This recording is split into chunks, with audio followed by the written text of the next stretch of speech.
required.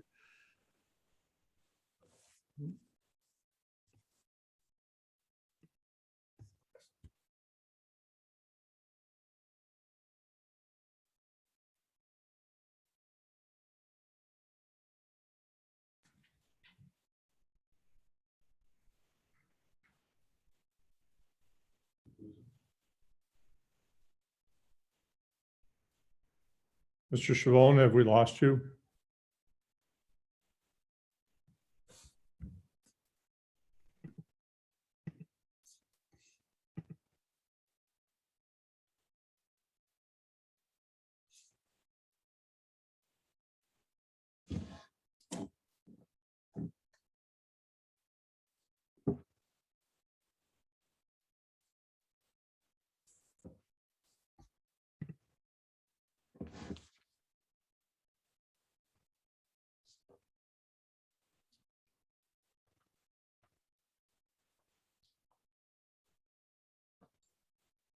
I believe we've lost Mr. Chavone. If we could move on to our next presentation while we attempt to recover him. Mrs. Trotter will present on auditors and requests for proposals.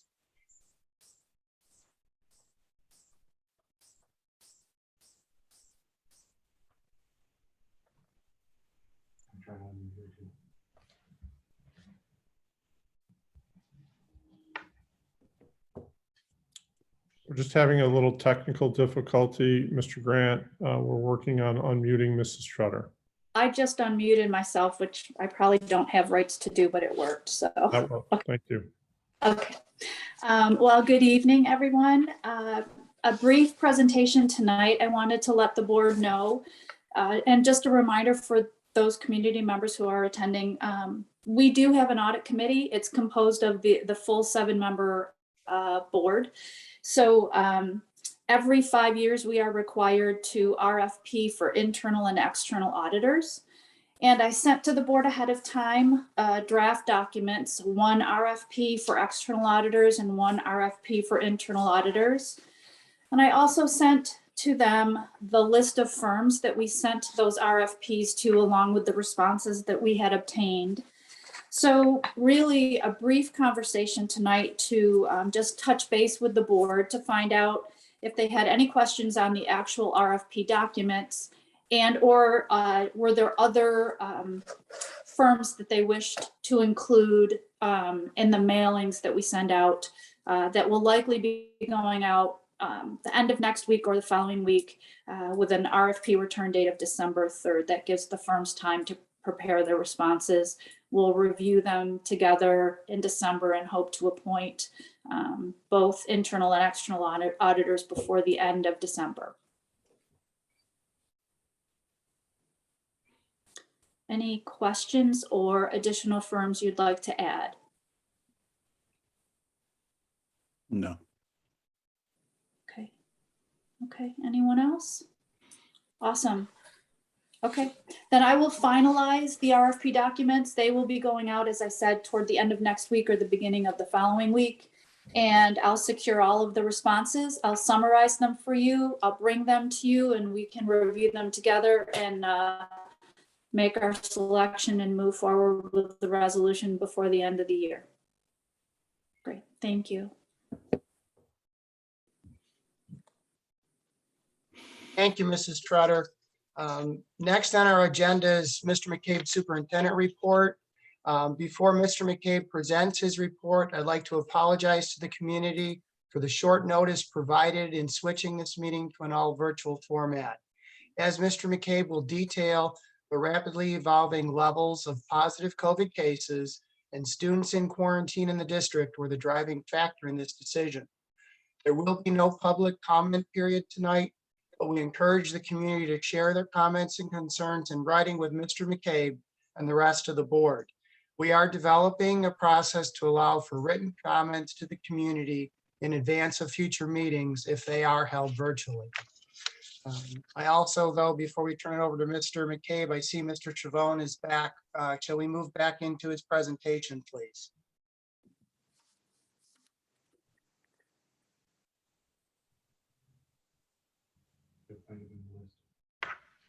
It's his presentation, Mr. Schiavone. You can just be patient a moment. We're just flipping over to get it back up on the screen.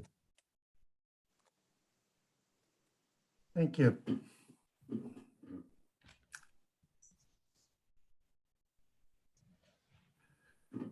Thank you. Are we all set? Yes, we are. I apologize for that. I think I pushed a button that I shouldn't have. In any event, looking at the summary of funds, as you see, $2.8 million.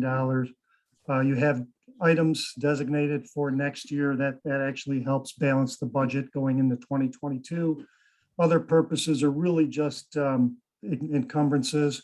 And since the capital projects, you've got money put away for capital projects coming up in the future.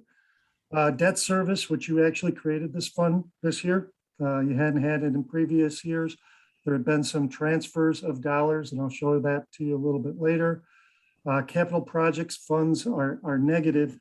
That's because you're using a bond anticipation note, which is a one-year note to finance the construction. School lunch did very well as get really under GASB 84, and I'll talk about that a little bit later. But that fund balance miscellaneous special reserve is actually a new fund that is managing scholarships. These are restricted by third parties and donated to the district. That was a new accounting standard. So overall, total fund balance is $15,146,000 compared to $18,229,000. That the shift of taking the debt service that was in the general fund, moving it to the debt service fund, where that $3 million delta occurs. Then that is a transfer coming out of the general fund going to the debt service fund. It actually doesn't do anything because we have a whole nother fund, but that is a cleaner way to do it. On next page, on page 3, general revenue fund. These bars are pretty consistent year to year. Property taxes were about $10,100,000. That was up about $188,000 or 1.9% compared to 2020 and 2019. That was $91,000 and 1.1%. State aid went down a little bit, but the state aid in 2020 was a deferral of $1,200,000 on Native American building aid. So that kind of made the 2020 number a lot larger than this year.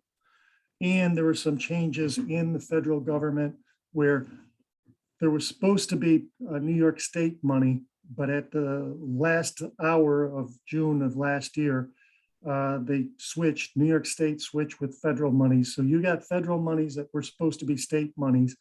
You were supposed to have them in 2020. You had them in 21 now. Sales tax, that is a rebound. I mean, I've seen this in Erie County because I think Erie County is the only local county that shares sales tax with school districts. And the clients that we have in Erie County, I'm like, wow, I would not have expected an increase in sales tax over these past 12 months, but that's good. Overall, a couple of dollars less than in Native American Foundation aid of about $568,000. Total revenue was $32,085,000 compared to $33,329,000. And you can pinpoint it again on that $17.9 million in state aid. Overall, I think the school district is doing very well. Next page, on page 4, general fund expenditures, same thing. Salaries are your number one expenditures. If you add employee benefits, which include retirement, health insurance, payroll taxes, and workers' comp, that's a significant amount of the total dollars. And we see that across Western New York, anywhere between 65 to 80% is what I've seen in terms of payroll related items versus total expenditures. The expenditures here are 25,555 compared to 29,489. You'll look at that debt service with a little dot. That is the transfer where the general fund is theoretically not paying the debt service. It's transferring money to the debt service fund to pay those items. The teacher's retirement system contribution went up from 8.86% of compensation to 9.53%. And that created a little bit uptick in the retirement systems. Health insurance has been pretty consistent in the clients that we have that either have a stopgap or a self-funded insurance. We're showing dollars less in 21 than 20. A lot of it is telemed. A lot of it is people just not wanting to go to the doctor in a pandemic. And a lot of people just being at home, not being outside or doing other things that could create, a hospital visit. As I said, overall, 25.5 million compared to about 30 million last year. Next page, on page 5. If you really want to be an accountant, this is where you really are going to really like it. Most people don't like this. What we're doing, everything I've talked about right now was a cash basis. Fund balance is cash basis, cash receipts are cash basis, all the disbursements are cash basis. This government-wide summary and reconciliation basically takes the fundamental concepts of that accounting system that you're using and pushing it into an accrual-based model. Look at capital assets. If you look on your balance sheet on the general fund, you will not see capital assets. Capital assets are brick and mortar. They're trucks, they're snow plows, there's other equipment. All of those items get added into a bucket and then get depreciated. In a cash basis model, if I go out and buy a $250,000 plow for the winter, it's $250,000. That's an expenditure. On this format, it's an asset. The asset gets depreciated over its useful life. You can see your current assets of 24 million compared to 22. That's really cash, 22 million, and receivables and other items that are coming back to the district of about $2,700,000.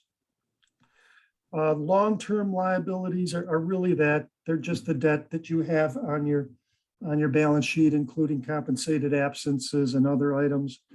Other liabilities include a new ban, a $7.1 million ban. So you can look at that swing from 3.9 million to 9.6. A majority of that is the ban, and then some accruals for TRS and ERS, TRS being the teacher's retirement system, of about 2,587,000. If you were a corporate America and you wanted to say, what is my retained earnings? What's my net equity? What am I worth?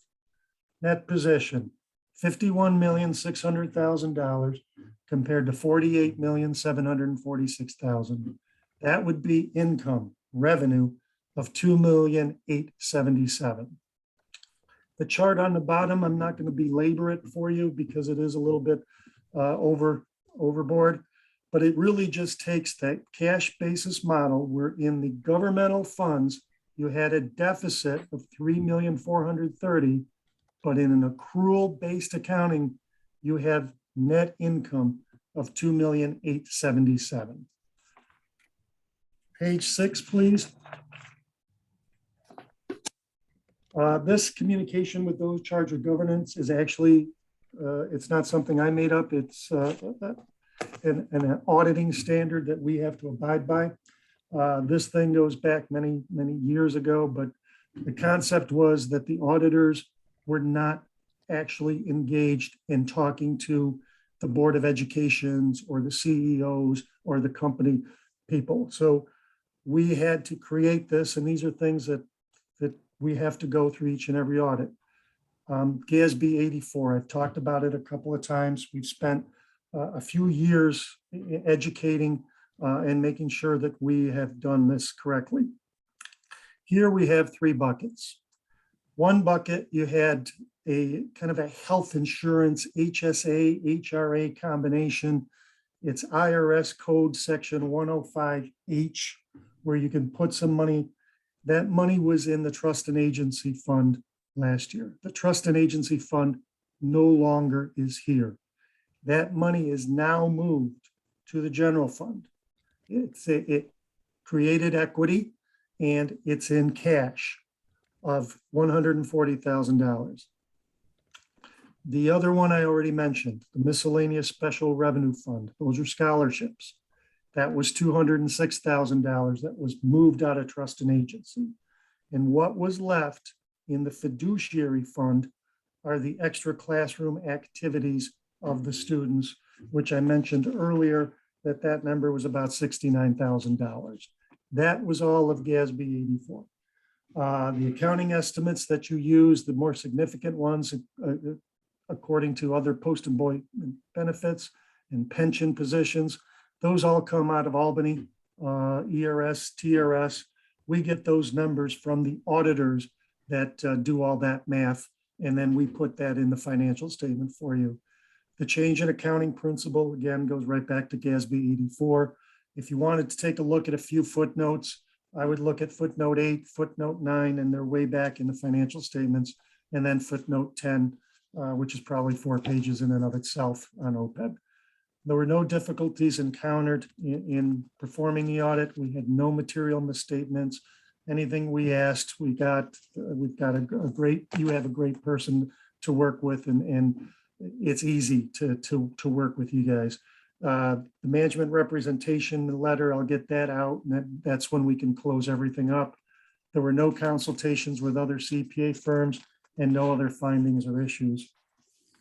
Lastly, on page 7, this is the last page, no material weaknesses, no significant deficiencies. Those are all good. As you may know, fund balance is supposed to be 4% of next year's general fund expenditures. You're doing it the right way. You know that you can't live at 4%. Your calculation is 19.3. It varies throughout the state. Extra classroom activity clubs. This is kind of nitpicky, and actually in this COVID environment, I'm not sure how many of the extra classroom clubs were actually getting and moving and doing what they did pre-2020, pre-pandemic. So we put a little something in the management letter, but we'll worry about that next year, because I think it's a 1-year buy. A couple of new accounting standards next year. Lease accounting, that's been talked about a lot. Leases, there are 2 ways to do leases. Overall, between the Financial Accounting Standards Board and the Government Accounting Standards Board, there's only going to be 1 lease model. The lease model is if you have anything over 12 months. So if you get a copier for a 5-year lease, that copier is going to be on your balance sheet as an asset. A couple of pages before, I told you about the government-wide accrual basis. That's what it's doing. It won't do it in the funds. It'll do it on the government-wide. So you've got a $100,000 copier. You're going to pay $20,000 a year for 5 years. That's a $100,000 asset and a $100,000 liability. The asset will be depreciated over that 5-year life. The liability will be based on the principal and interest of that lease, because obviously, there's a cost of money in that lease. So they will not amortize one by one. The asset will amortize over time, and then the lease payments, when you make the payments, they will move down that lease liability. Lastly, GASB 96, it's really a copycat of the lease, but my analogy is this, and we use Microsoft 365. We do it on a month-to-month basis, but there's a lot of companies that'll take a 3-year or a 5-year lease on it, and it'll be the same thing. You're going to have an asset and a liability. So with that, first of all, I apologize with the video and the audio a little bit, but I'm certainly here to answer any questions that you may have. Thank you, Mr. Chavone. I appreciate the detailed information you provide to us and the excellent work your firm does. Does anyone on the board have any questions for Mr. Chavone?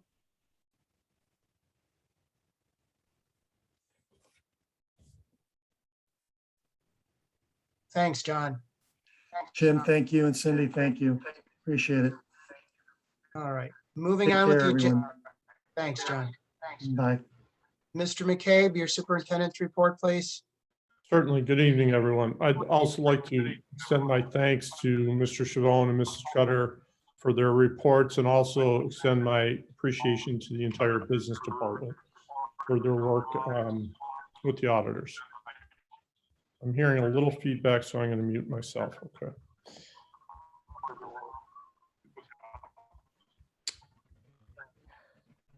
So, Board of Trustees and members of the community that are here with us this evening, the report I will be sharing with you tonight in many ways contains some of the most difficult, troubling, and frankly disappointing information that I've had to present throughout this entire pandemic. After a very promising May and June with virtually no interruptions caused by COVID issues, we then hosted an outstanding summer program for all of our students in grades K through 12 that could attend. Again, that program was held without any COVID-related issues. Regrettably, over the last 3 weeks of school, we are starting to see the impact of the Delta variant of this virus and the impact it's having on our students, families, and our instructional and extracurricular programs in ways that none of us could have anticipated, given what we saw this past spring and throughout the summer. Before I get into that, on behalf of the Board of Education, I want to acknowledge all of the parents that have contacted the board and me over the past several days, and those that will continue to reach out as we move forward. I want you parents and family members to know we remain committed to communicating with you, to being responsive to your input. I will ask for your patience as we strive to respond as quickly as we can during this challenging time. So with that, I would ask Mr. Close, if you can please project my update to the board for their view.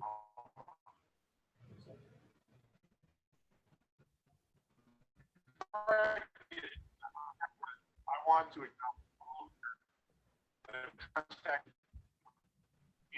just let me know when you're in presentation mode. Thank you. Okay, next slide, please. This evening, as I walk you through this presentation, I'm going to take a bit of time to give you some background information on contact tracing requirements the district is compelled to follow in accordance with New York State and Erie County Department of Health guidelines. I will be giving you a data review on our positive cases and quarantine orders to date. And finally, I'll share some information on students support that we can provide for students who may be subject to isolation or quarantine orders by health authorities. Next slide. So some information on contact tracing. The Erie County Department of Health requires schools to notify the Erie County Department of Health school team on all positive cases. These cases may be reported by staff, students, or guardians. We also get additional reports from doctors and directly from the department itself when it receives notification of a positive case.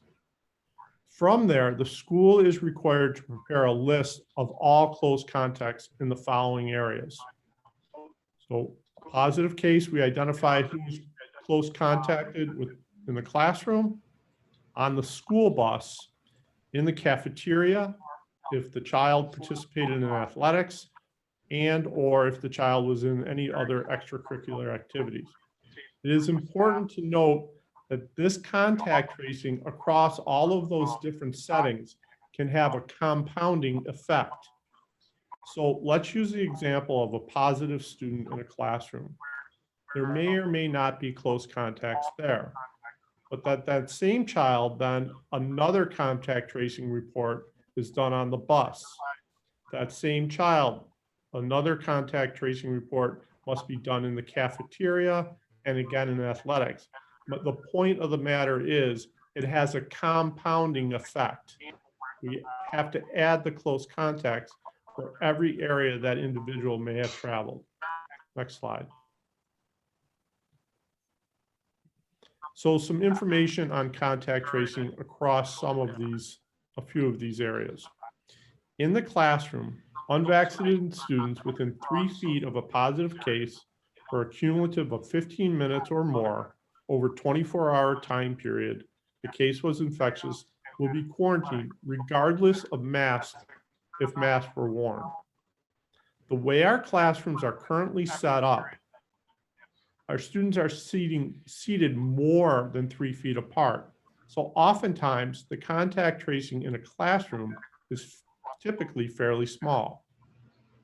For staff, the guidelines are different. For an unvaccinated staff member that's within 6 feet of a positive case for a cumulative of 15 minutes or more over a 24-hour period during a time that case was infectious, that staff member will be quarantined regardless if masks are worn. Again, we have had to change some of the things that we know well about school in order to minimize contact tracing. So our staff, most often, particularly our unvaccinated staff, are careful to be at least 6 feet away from students when possible. And then finally, meals or cafeterias have a slightly different set of guidelines. In that case, it is not the 3-foot rule. Again, it is 6 feet because they are unmasked. And so we use the 6-foot radius. We are finding that within our cafeteria, because we're allowed to be 3 feet in order to get all of our lunches and not having our students eat in gymnasiums and hallways, we're finding that our cafeterias are a place where there are higher numbers of students being identified as close contacts and subject to quarantine. The rule for the bus is also 3 feet, but again, the students are in close proximity. Can you go to the next slide? In terms of athletics, I'll take a moment to explain this. If there is one case on a team that is present while infectious, all the unvaccinated players and coaches or staff are required to pause for 10 days from that last exposure. Vaccinated players and coaches may continue gameplay and team activities.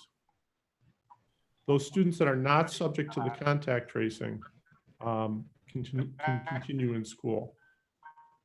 However, if there are 2 or more players or coaches who test positive during a 10-day period, the entire team activities must pause from the last date of exposure, and all unvaccinated players and coaches are required to also quarantine from their last date of exposure. This scenario has happened here in Akron.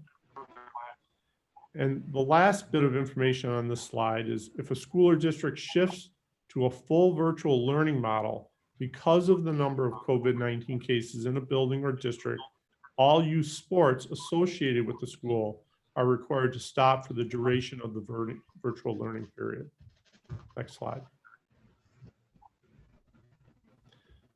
Let's taking a look at our data, and what you can see on the screen, in this first screen, are positive cases and quarantine numbers at the elementary school.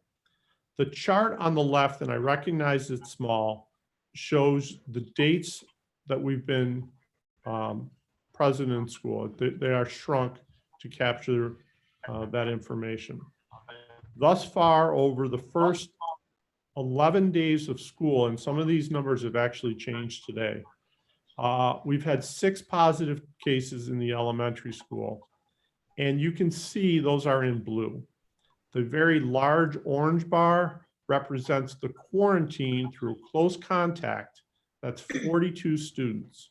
And I have a note there.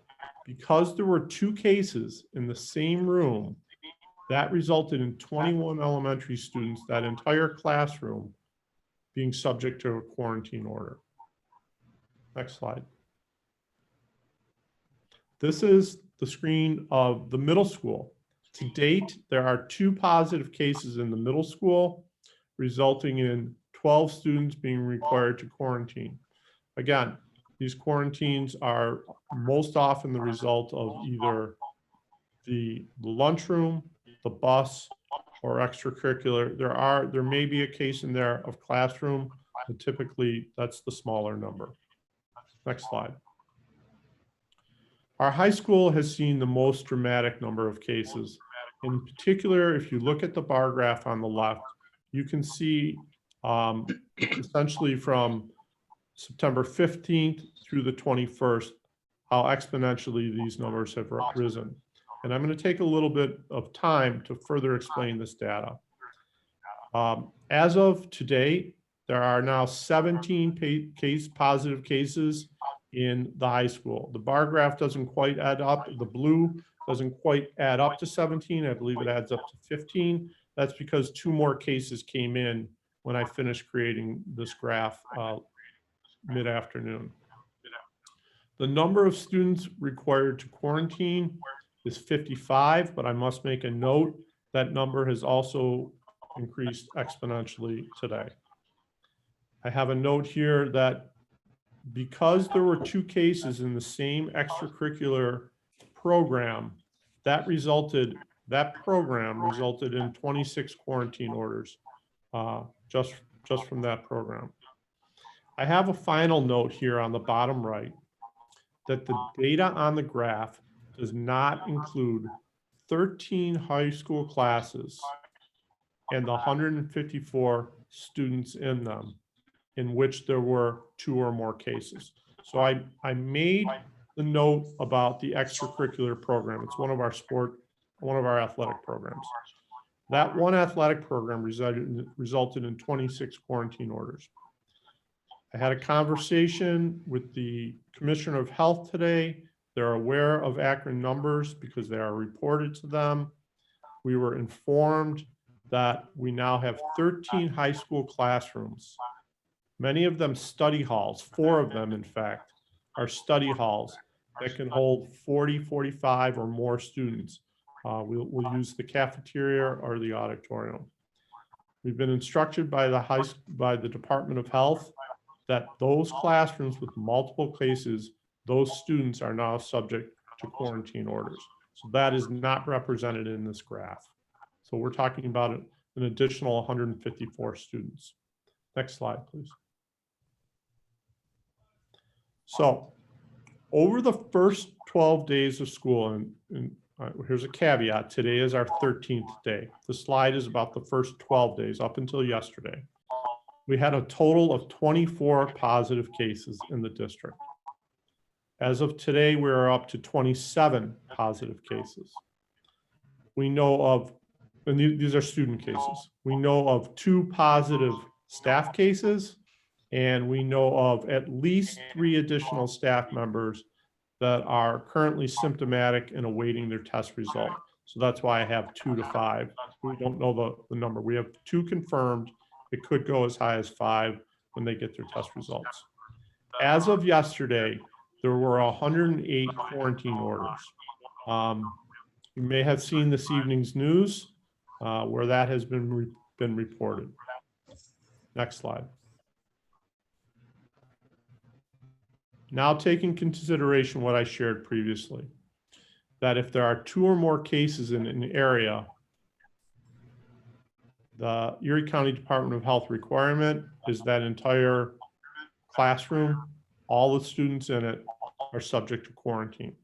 As I mentioned, there are 113 classrooms in the high school, or 154 students that are now about to be impacted by this. I already mentioned the 1 elementary classroom. Was also informed due to multiple cases on a single school bus, the 46 students in that bus will be subject to a quarantine order. The earlier or late this afternoon, I was in consultation with the Erie County Department of Health regarding our situation. We were notified that we need to further quarantine all of the students on this slide that I'm referring to, as well as the students that are already in quarantine. We are now approaching a number that is A little bit hard to quantify because some cases the kids may already be in quarantine, but we suspect that it could be well over 175 students impacted, if not closer to 200 in our high school.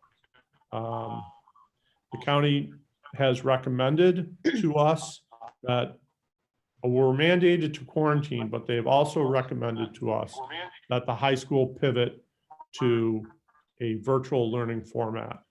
They have indicated that our district is likely an area of transmission, whereas in all of last year, we didn't have any confirmed transmission within the school. The county has said there is ample evidence to indicate that there is transmissioning happening at a rapid rate within our high school.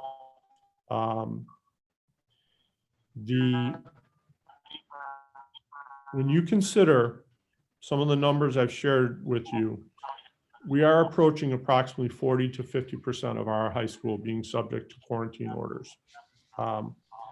Frankly, we cannot provide an adequate and high quality instructional program to the many students that are with us and those that are home asynchronous. I've had numerous conversations with parents in which they want to know how they're going to support the children that are not here with us in person.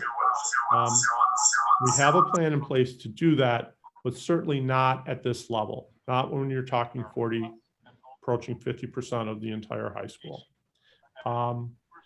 In order to meet learning needs, in order to have the students not further behind and the opportunity to work and acquire new learning through their teachers, the county has recommended, and I'm sharing with the board this evening, their strong recommendation that we transition our high school to a virtual model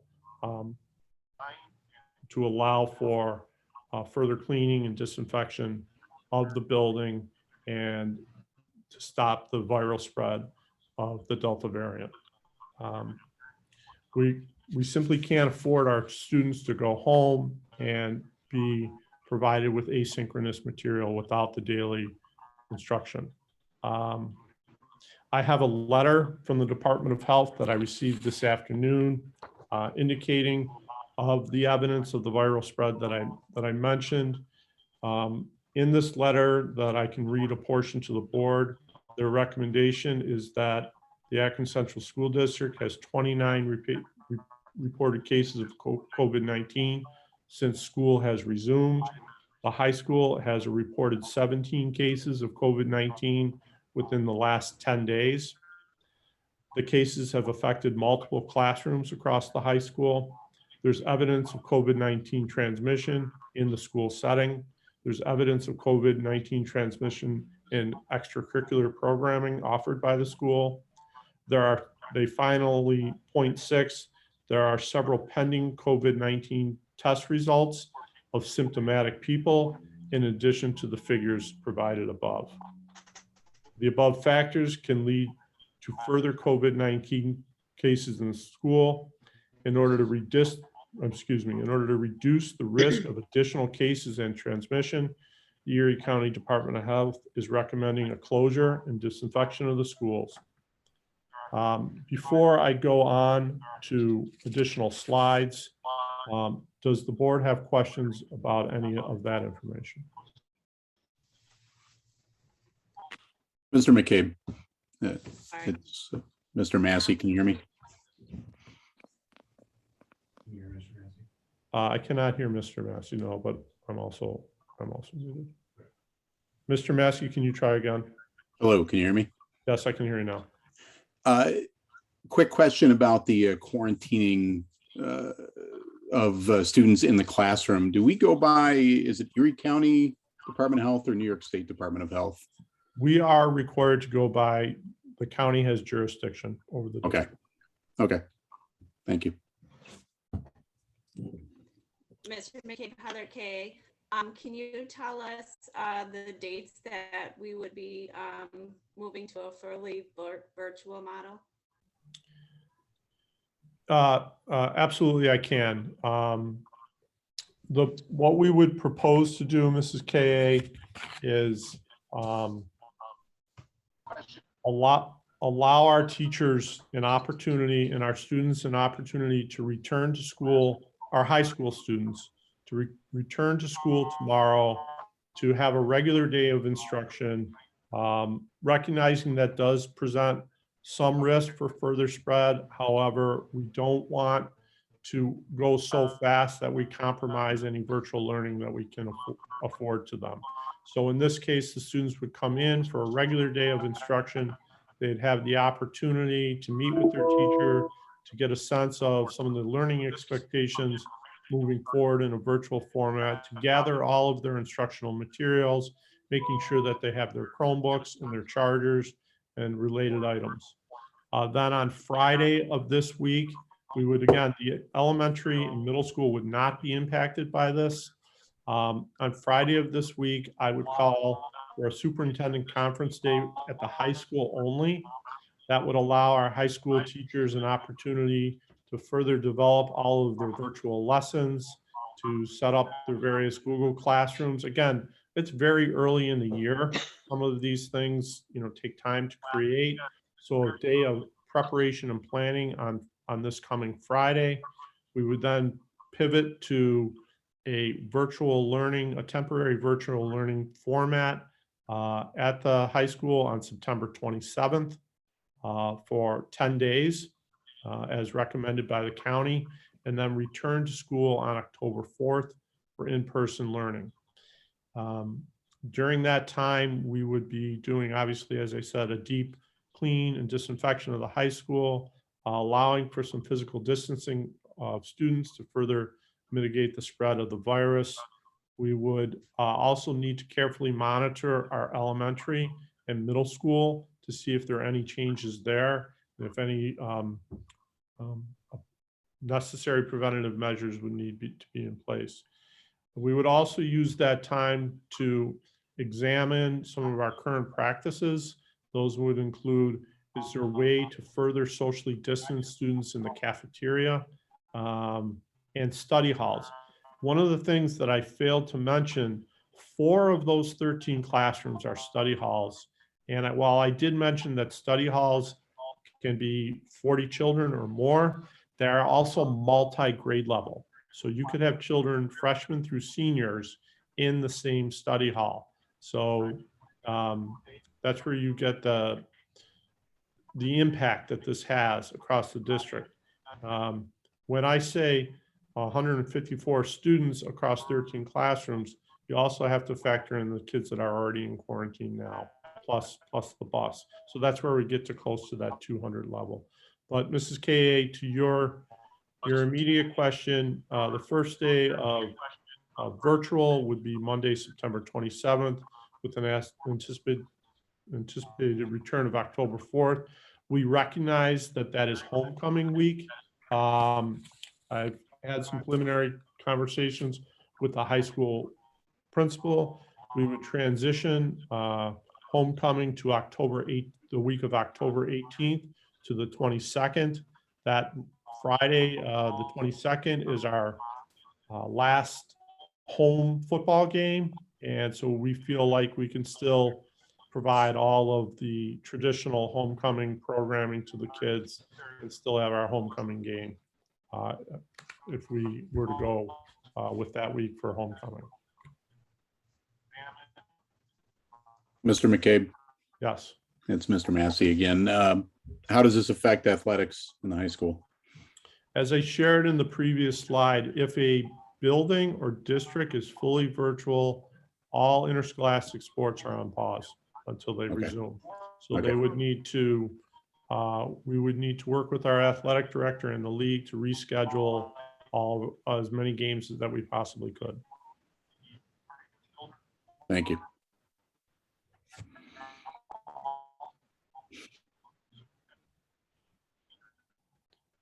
What I will do now is I will go into additional slides and additional information. I will pause obviously at the end for more questions. Next slide, please. Some of the so we have this situation unprecedented. And again, I will remind the board and the community that is watching, throughout a year and a half of this pandemic, we have never seen numbers at this rate. I don't have the exact data in front of me, but we have never had this many positive cases and this many students in quarantine ever, even close. We did go virtual last year, and frankly, that was because we had so many staff members in quarantine. With vaccinations, we're not seeing that. We do have 2 to 5 staff, but the Delta variant is certainly hitting students at a much faster and higher rate than what we've seen in the past. So what are we doing? We've asked for, and I'm grateful to the parents that, and many of our parents, the vast majority, in fact, are completing the daily health monitoring at home. And then again, we're doing it before entering campus. We need to encourage, and in my communication, people to stay home that when they are symptomatic. It is fall. There's a lot of seasonal allergies. Anecdotal reports are many of the kids and some of the staff even have said, I just thought it was my allergies acting up, only to find out that it was actually they had contracted the virus. So we're asking people, if they're experiencing symptoms, to go get those symptoms checked out. It could be seasonal allergies. That could be something that your doctor could note and provide you a note to return to school.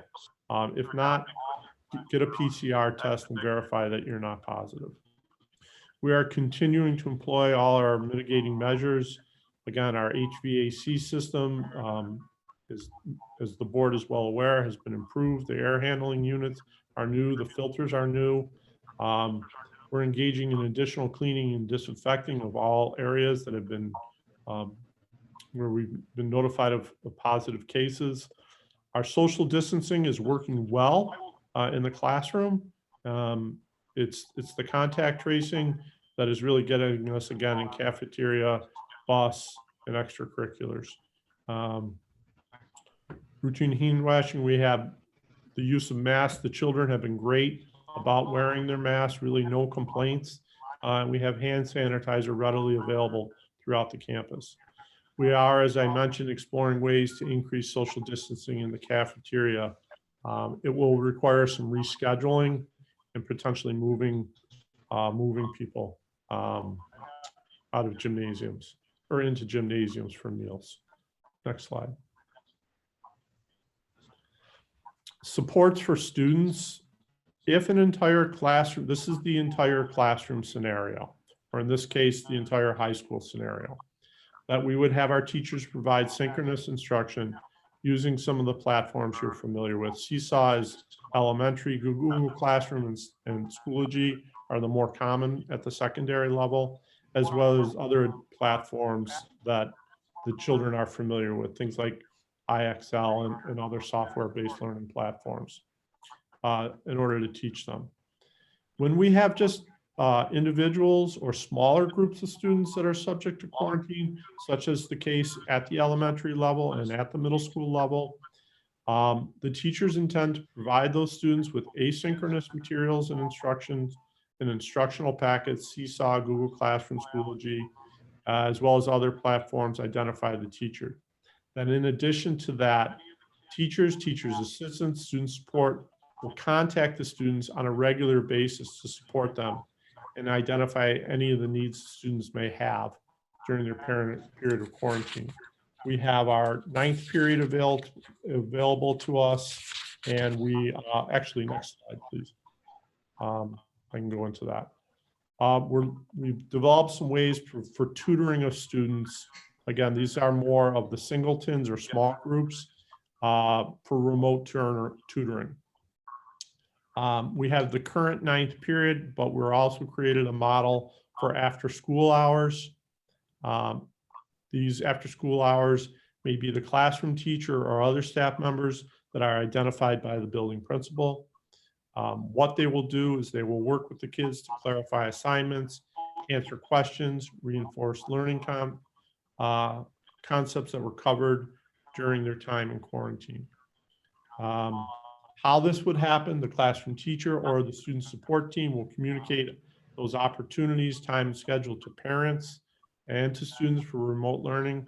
Parents can also contact our guidance office, and we'll provide remote instruction for those individuals in small groups using Google Meet.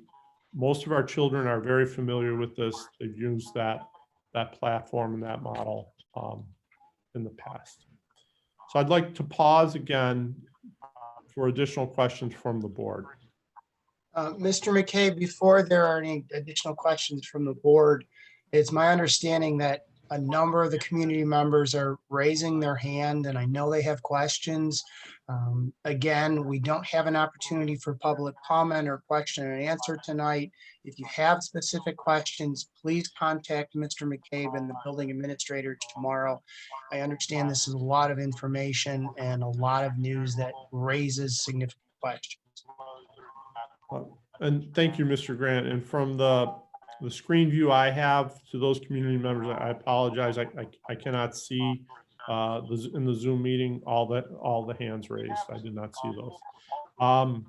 For those community members that do have questions, I have a brief informational letter. I will be sharing this presentation as a link to the letter.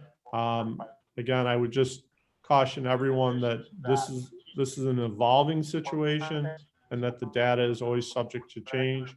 In addition, I know our high school principal has been working on a letter that has a lot more additional information. And finally, we do intend to have the kids in class tomorrow for that opportunity to transition, and classroom teachers would obviously be providing information directly to students. From there, we'll be using a superintendent conference day for additional planning and additional communication out to families. As I said at the onset of my comments to the board and to the community that is here with us tonight, we are working as quickly and fastly as we can, as we can to respond to those questions and those emails. There is a high volume of them right now. We are not ignoring them, but we are managing this developing situation at the same time, trying to put plans in place. And quite honestly, sometimes the email and phone calls, the volume of them can be difficult to keep up with, but we will respond. I just ask for your patience. Mr. McCabe, Mr. Grant, I have a question for you. One of the quarantines that we're looking at is from a bus. What are you considering, or what are you looking at to help mitigate those, any future situations? Mr. Grant, the bus is certainly the hardest area to control. We do have seating charts on the bus, and again, the kids have been fantastic. So we know exactly where children are seated with both the bus and in the cafeteria.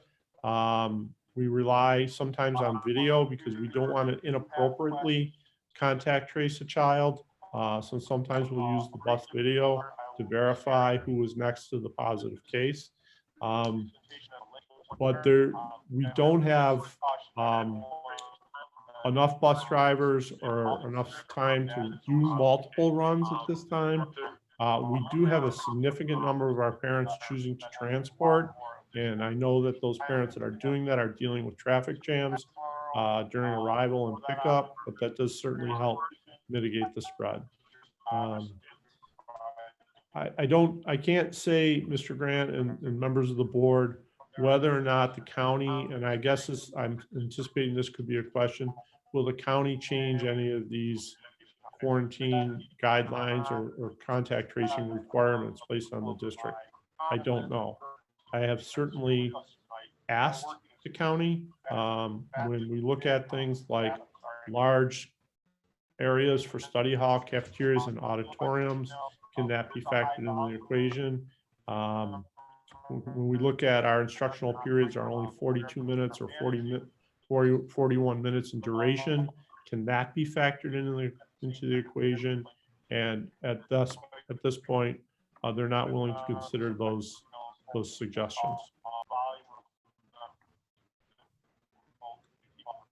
Mr. McCabe, it's Heather K. Do you know if the recently affected quarantine have been notified by the county, or how quickly the county are notifying families?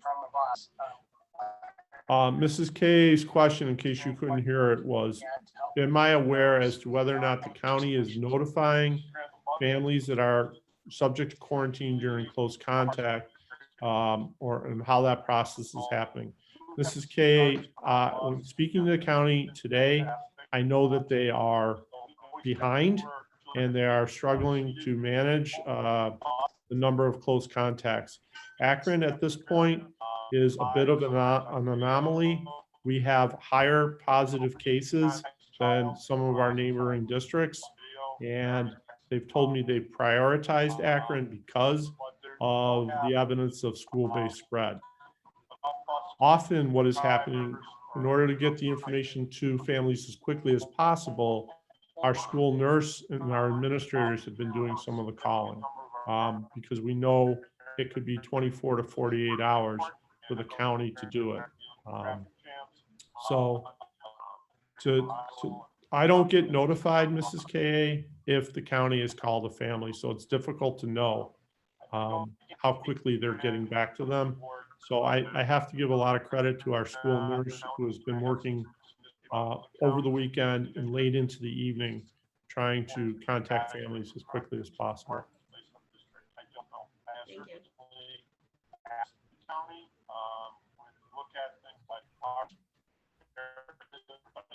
Yep.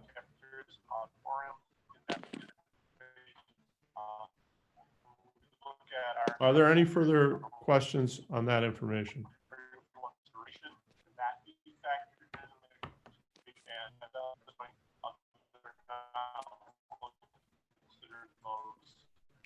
Hearing none, I'm going to move on to other aspects of my report. And just to clarify, I know I covered a lot of information. There are 27 positive cases in the district to date. 17 of those are in the high school. And I failed to mention earlier this year, our JV girls soccer team was placed on pause. Our varsity boys soccer team was placed on pause, and our JV football team is currently on pause.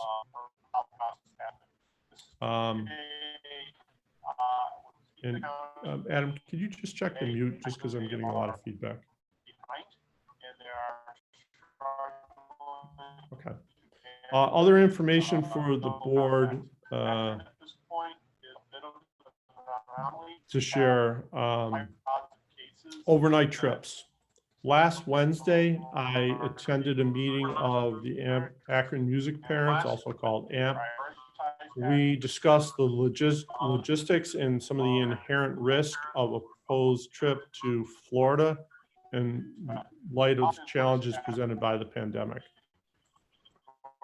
During that meeting, new information was revealed related to transportation, accommodations, dining, and the itinerary that would be followed should the music department take students to Florida in the spring. Team members were assigned to follow up on those areas to gather additional information and details.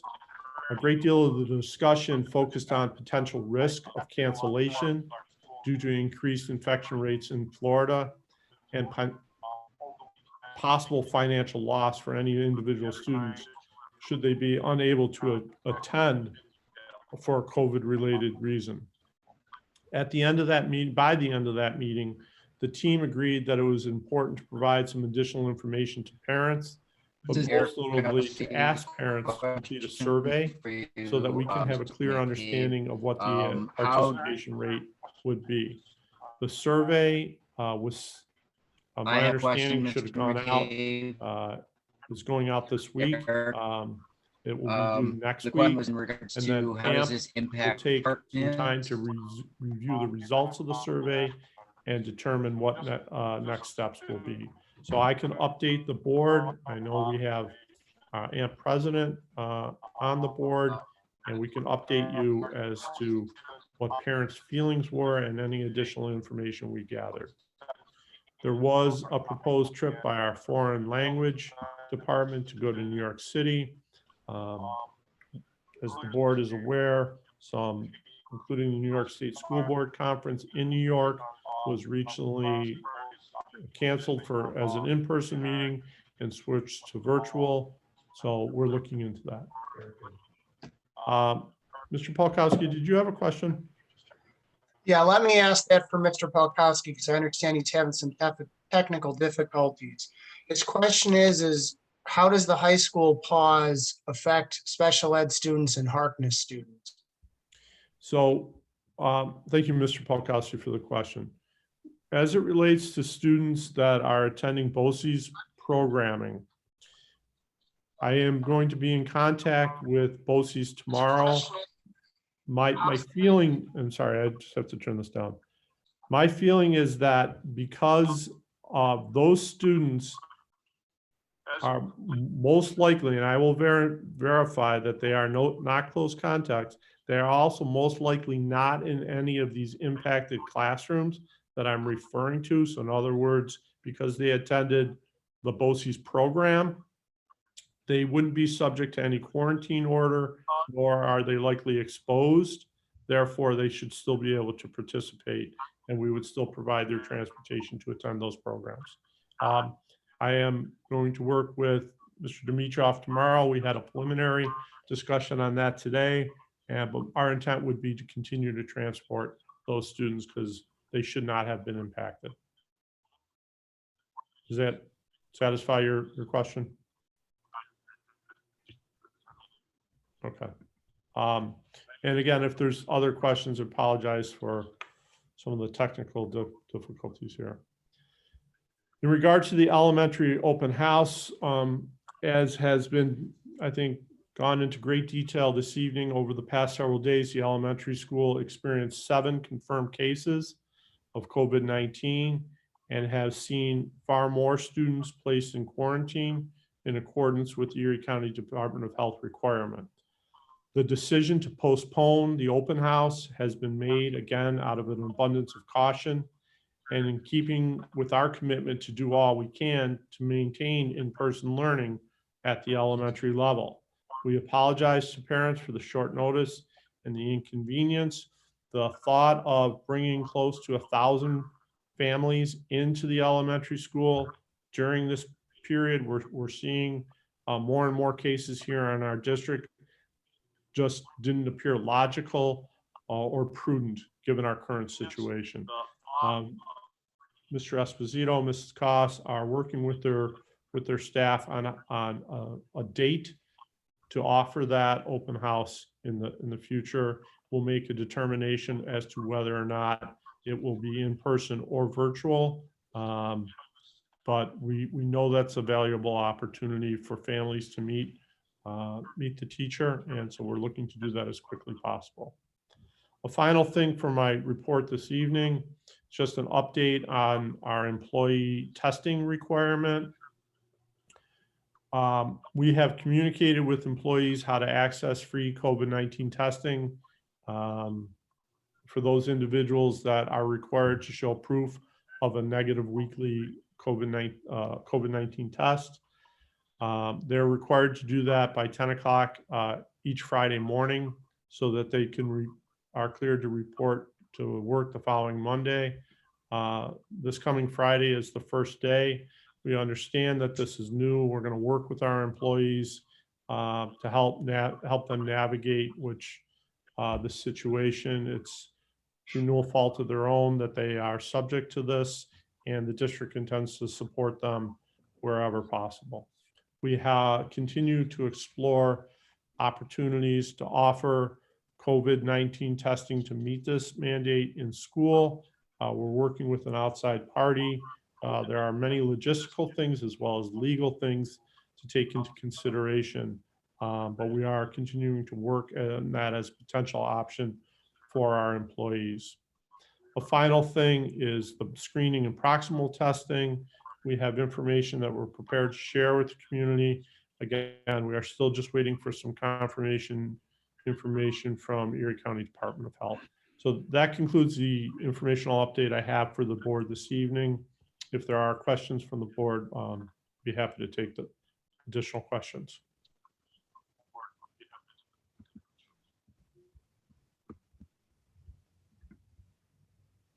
And I apologize, I cannot see everyone's screen. I believe there are no additional questions for Mr. McCabe. Again, I know this is a dynamic situation and the community is very interested and ask that you continue to communicate in great detail as this moves forward. Item 4 on our agenda is meeting minutes. Our recommended action is that the Akron Central School Board of Education accept the minutes of the August 11th, 2021 regular business meeting and the September 8th, 2021 workshop business meeting as submitted by District Clerk Roxanne Revin. Consent items 5A and 5B. Moved. Moved by Mr. Massey, Second. seconded by Ms. Forrestal. Any questions or comments on those minutes?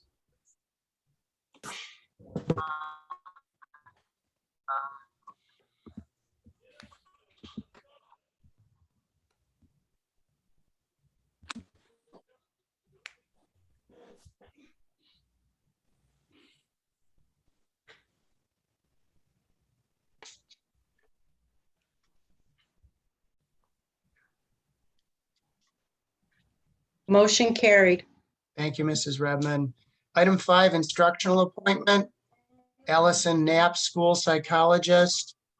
Our recommendation is that the Akron Central School Board of Education, upon the recommendation of Patrick D. McCabe, Superintendent of Schools, does hereby approve the appointment of Allison Knapp to a full-time regular probationary position as a school psychologist, a 10-year area of school psychologist. This probationary service shall begin October 25th, 2021, and end on October 24th, 2025, unless extended in accordance with the law. This expiration date is tentative and conditional only. The 10-year date will be October 25th, 2025, subject to satisfactory performance. The appointee holds a permanent certificate in the school psychologist area. Salary for the school year 21-22 will be in accordance with the district AFA collective bargaining agreement, prorated at Schedule 2, Step 7. Moved. Moved, Mr. Massey. Second. Seconded, Ms. Forrestal. Any questions or comments?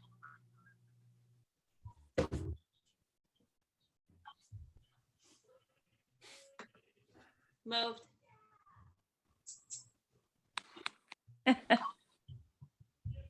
You're good.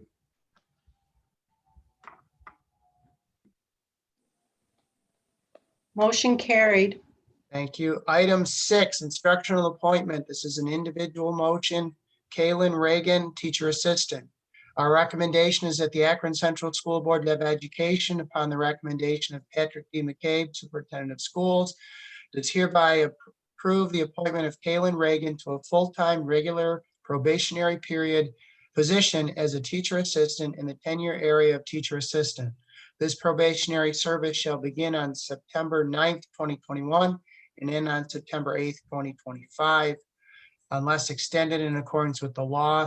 This expiration date is tentative and conditional only. The 10-year date will be September 9th, 2025, subject to satisfactory performance. The appointee holds an emergency COVID-19 certificate in the childhood education grade 1 to 6 area.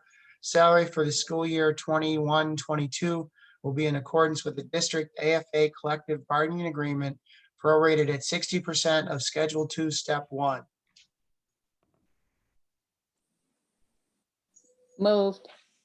Moved, Ms. Forrestal.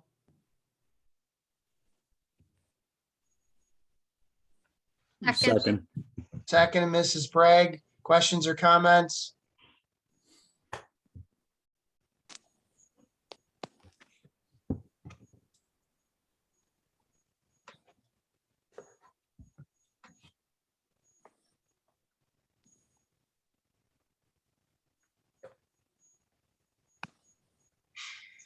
Motion carried. Thank you. I see that Kaylin Reagan is on the tonight's Zoom meeting. I'd like to congratulate her and welcome to Akron. Item 7, personnel instructional.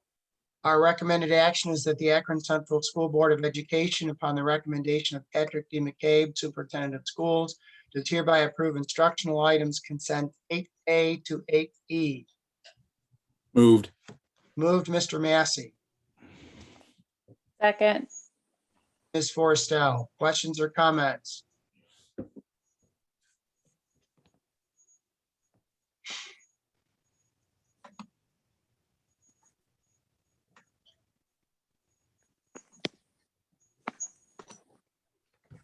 No. No barking.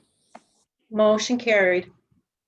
Thank you. Item 8, personnel non-instructional. Our recommended action is the Akron Central School Board of Education, upon the recommendation of Patrick D. McCabe, Superintendent of Schools, is hereby approve non-instructional items consent 9A to 9E. Move. Move, Mrs. Ka. Don't let Second. bark. Seconded. Second, Mr. Massey. Questions or comments? Elby.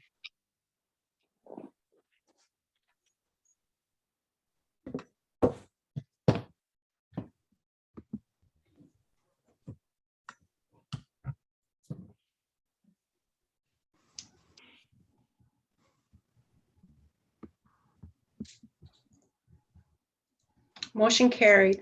Thank you. Item 10, district items. A recommended action is that the Akron Central School Board of Education, upon the recommendation of Patrick D. McCabe, Superintendent of Schools, does hereby approve district items consent 10A to 10B. Moved. Move, Ms. Forrestal. Second. Second, Mrs. Ka. Questions or comments?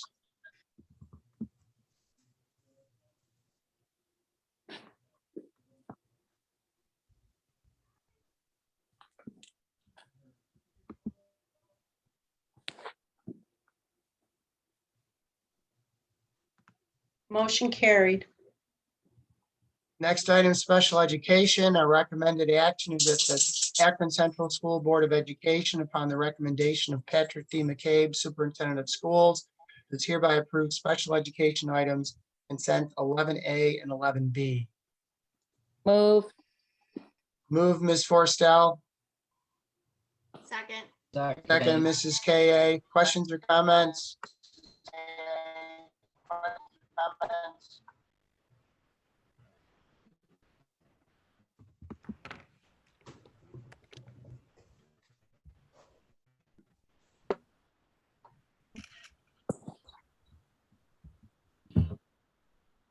Motion carried.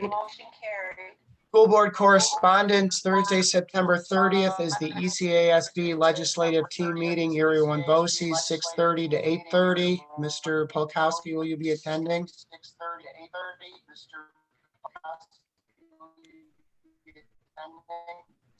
I will, and I sent a email to the board requesting some input for that meeting. You're breaking up. You'll have to repeat that at another time. Thursday, October 7th, the ECASB Annual Dinner at Salvatore's at 5:30. See Mrs. Redmond for registration by September 23rd.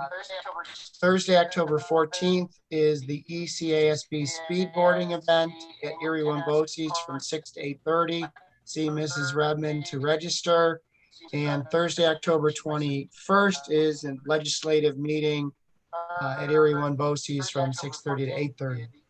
Upcoming dates, Wednesday, October 6th is our Board of Education Workshop Business Meeting. Monday, the 11th is Indigenous Peoples Day. There is no school. Executive session, we do have a need to go into executive session this evening. Moved. Open that item so I can comment on the reason for that. To discuss the employment history of a particular employee. May we have a motion, please? Moved. Moved, Mr. Massey. Second. Second. Second, Ms. Forrestal. Questions or comments?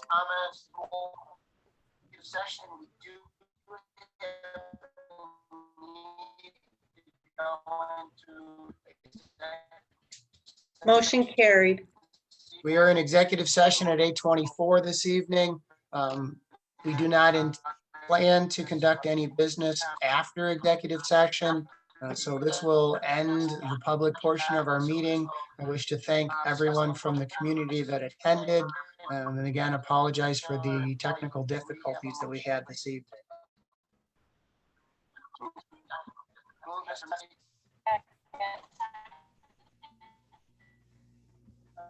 Second, Ms. Forrestal. Questions, comments?